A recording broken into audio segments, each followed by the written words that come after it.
Guys, welcome to blogs with Myra और मेरा नाम है मीनाक्षी मेहर। आज मैं आप लोगों के लिए कोई ब्लॉग लेके नहीं आई हूँ। आज मैं अपनी जो सेविंग है वो मैं आप लोगों के साथ शेयर करने वाली हूँ। तो प्लीज़ वीडियो को एंड तक देखिए। वीडियो अगर अच्छी लगी तो प्लीज़ लाइक कीजिए, चैनल को कीजिए सब्सक्राइब। सबसे पहले आप इस तरह से एक नोटबुक बना लीजिए जिसमें कि आप अपनी मंथली इनकम, मंथली खर्चे लिख सकें।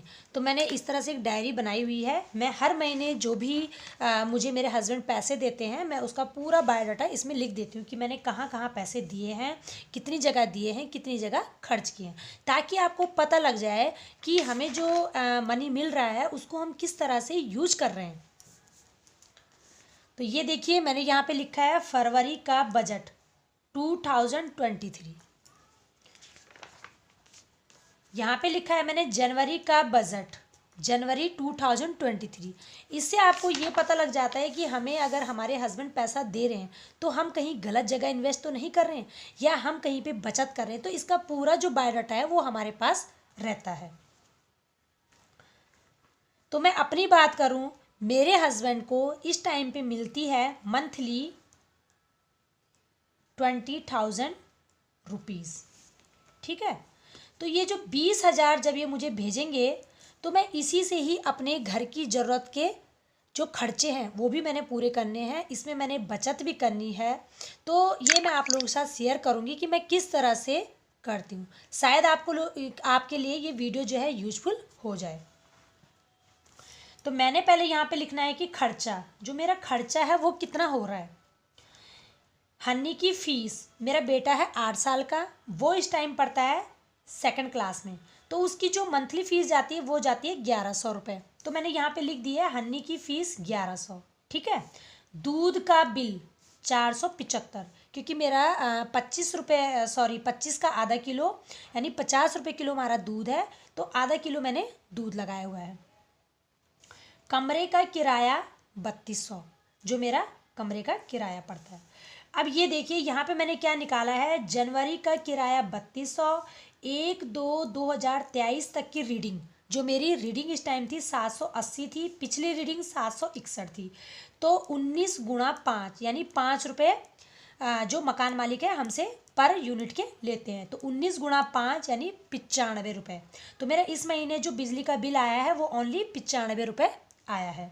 किराया देना है 3200 और प्लस इसमें कर दो 95 रुपये, यानी 3,295 मैंने इनको देने हैं मकान मालिक को। इसी तरह मैंने जनवरी का भी दूध का बिल निकाला है कि जनवरी का दूध का बिल 19 दिन का दूध का बिल 19 गुणा 25 बराबर 475 हो रहे हैं। 12 दिन मैंने दूध नहीं लिया तो ये मेरे 300 रुपये की बचत हो गई। अब आप ये देख रहे हो कि मैंने 12 दिन दूध क्यों नहीं लिया। 12 दिन मैं अपने मायके गई हुई थी क्योंकि जनवरी में पड़ी हुई थी छुट्टियाँ, तो उतने दिन मैं मायके गई हुई थी, उसके बाद मैंने यहाँ पे आके दूध लिया है। तो मेरी यहाँ पे 300 रुपये की बचत हुई है। तो ये जो 300 रुपये ये भी मेरी बचत है, ये सेविंग है। तो इसको मैंने क्या किया था, अपने गुल्लक में डाल दिया था। अगर मैं यहाँ पे रहती तो मुझे दूध लेना होता तो ये 300 रुपये मेरे खर्च हो गए थे। तो ये मेरी बचत है। फिर दूध वाले को देने हैं 475 माइनस 2, क्योंकि 2 रुपये उनके पास पहले के भी थे, तो 473 रुपये मुझे उनको देने हैं। तो आज है 3 तारीख, तो 1 तारीख से मेरा बजट बनने लग जाता है कि मैंने किसको कितने पैसे देने हैं। अब यहाँ पे देखिए आप, 1100 मैंने फीस देनी है, 475 मैंने दूध का बिल देना है, कमरे का किराया फ़िलहाल मैं 3200 दूंगी, क्योंकि ये जो मैंने बिजली का रीडिंग निकाली है, जो बिल निकाला है, इसको अभी मैं रहने दूंगी, क्योंकि मकान मालिक अभी बोल के गए थे कि बिजली का जो पूरा पेमेंट आपने करना है।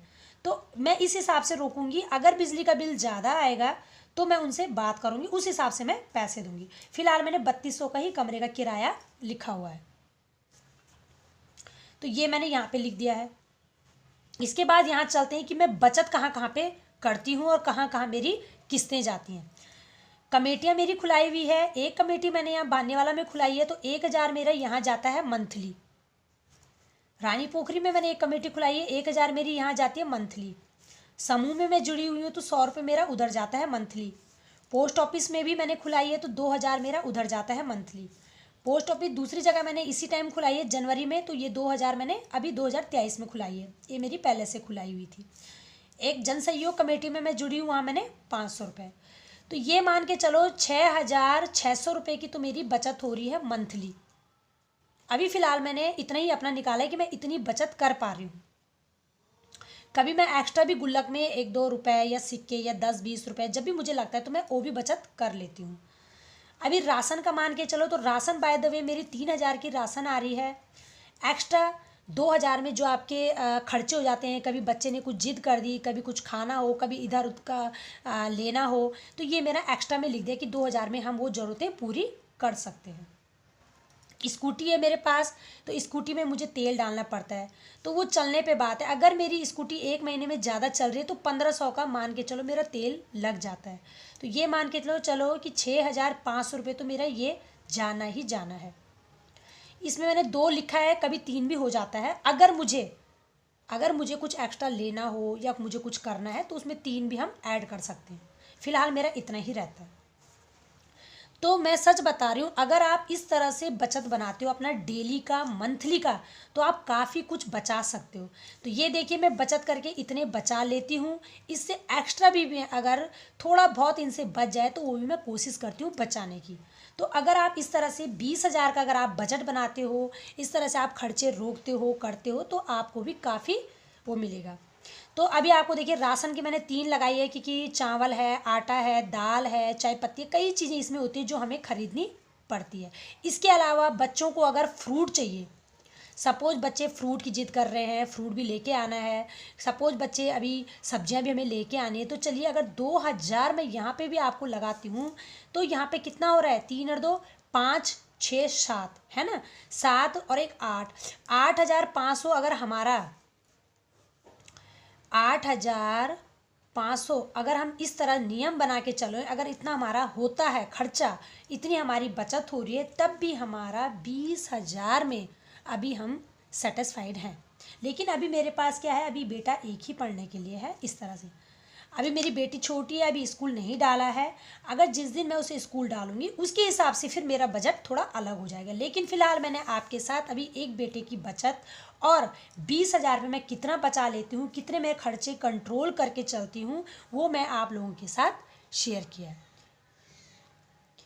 तो आशा करती हूँ आप लोगों को वीडियो बहुत अच्छी लगी होगी और मैंने आपको कैलकुलेशन करके बताई है कि इतनी मेरी बचत होती है मंथली, इतना मेरा खर्चा लगा लो, ठीक है।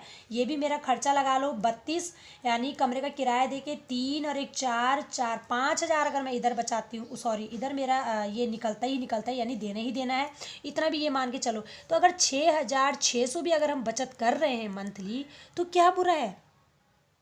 और अगर आप थोड़ा बहुत इन पैसों में से अगर आपने जो भी कुछ बचा है वो भी आप डाल देते हो तो 7-8,000 के समथिंग आपकी बचत हो रही है। तो इस तरह से जब आप अपने घर का जो बजट बनाते हो, तभी आपको पता चलेगा आप कितना बचा रहे हो, कितना आपका इन्वेस्ट ज़्यादा हो रहा है या खर्चे ज़्यादा हो रहे हैं।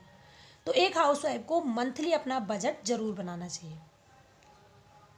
तो ठीक है, आपको वीडियो कैसी लगी, वीडियो को अगर आपने पूरा अच्छे से करके देखा है तो प्लीज़ वीडियो को लाइक कीजिए, शेयर कीजिए और सब्सक्राइब कीजिए। Okay bye.